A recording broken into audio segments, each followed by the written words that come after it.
굿모닝 마켓입니다.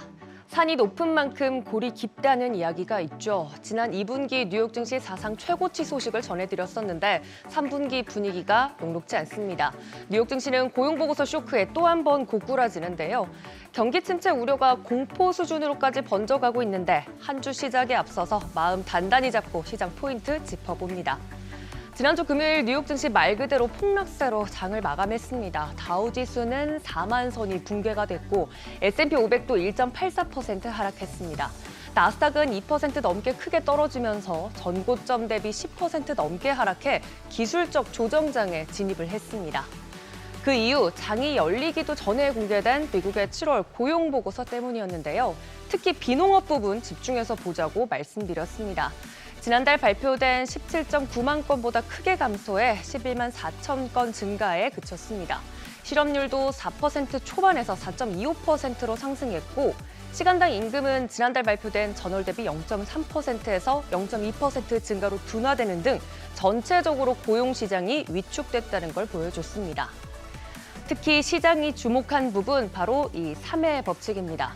3회 법칙은 3개월 평균 실업률이 최근 12개월 최저치보다 0.5%포인트 이상 높아지면 경기 침체가 발생한다는 법칙인데 이번 결과에 따르면 0.53%포인트가 되면서 이 경기 침체 우려가 더 커졌습니다. 파월 의장이 지난 7월 FOMC 기자회견에서 이 법칙을 언급하기도 했는데요. 당시의 3회 법칙은 경제 법칙이 아니라 통계적 규칙성이므로 반드시 경기가 침체를 하는 것은 아니라고 말했고 이 법칙을 만든 연준 경제학자 출신 클라우드 삼도 작년 11월 인터뷰에서 조건이 모두 충족되더라도 경제활동 참가율이 상승할 경우 추가 노동력이 공급될 실제 침체가 아닐 수 있다고 밝히기도 했습니다. 다만 7월 실업률이 미국의 자연 실업률 수준까지 올라온 만큼 경기에 대한 부담감이 커지고 금리나 당위성이 높아진 것도 사실입니다. 시장은 고용보고서 내용을 반영하면서 9월에 25bp 인하가 아닌 50bp 인하, 즉 빅컷에 나설 것이란 전망이 약 22%에서 60% 이상으로 오르기도 했습니다. 골드만삭스는 남아있는 9월, 11월, 그리고 12월 총 3번의 FOMC에서 연속적으로 25bp 인하를 할 것이라고 전망을 했고 특히 이번 8월 경제 지표가 부진할 경우엔 9월에 한 번에 50bp 이상 인하도 가능하다고 주장을 했습니다. 이 영향으로 달러화 그리고 주식시장, 국채금리 큰 폭으로 약세 보였습니다. 10년물 만기 국채 수익률 경우 마감 무렵 무려 3% 넘게 급락세 보이면서 3.8%대까지 급락했는데 이보다도 더 떨어진 3.79%대 보였습니다. 2년물도 3.87% 보이면서 작년 12월 말 이후 가장 큰 하락폭 보였고요. 2년물도 하락으로 마감이 됐습니다. 공포지수로 불리는 시카고 옵션 거래소의 변동성 지수 23.39 수준으로 나타났습니다. 지난해 3월 이후 1년 4개월여 만에 가장 높은 수준 보였고 한 달 사이 약 100% 이상 상승했습니다. 가까이 상승했습니다. 이 개별 종목 흐름도 보시면 애플의 경우 실적 발표에서 아이폰 매출이 예상을 상회하는 등 개별 호재로 혼자서 상승을 했고요. 마이크로소프트나 알파벳, 메타, 테슬라 등 경기 침체 우려 속에서 대부분의 빅테크 기업들 하락세 면치 못한 모습 볼 수 있습니다.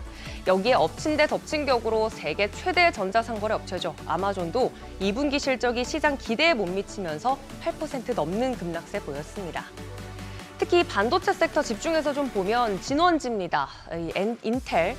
예상을 하회한 실적과 기대 매출, 특히 비용 절감을 위해서 15% 정도 인력을 감축하겠다는 소식과 배당금 지급 중단 소식까지 겹치면서 26% 넘는 급락세 보였습니다. 반도체 업종 투자 심리에 부담을 주면서 관련주들 줄줄이 하락했고요. 필라델피아 반도체 지수도 5% 넘게 하락했습니다. 반대로 경기가 어려울 때 강세를 보여주는 필수 소비자나 유틸리티, 부동산 관련주는 견조했습니다.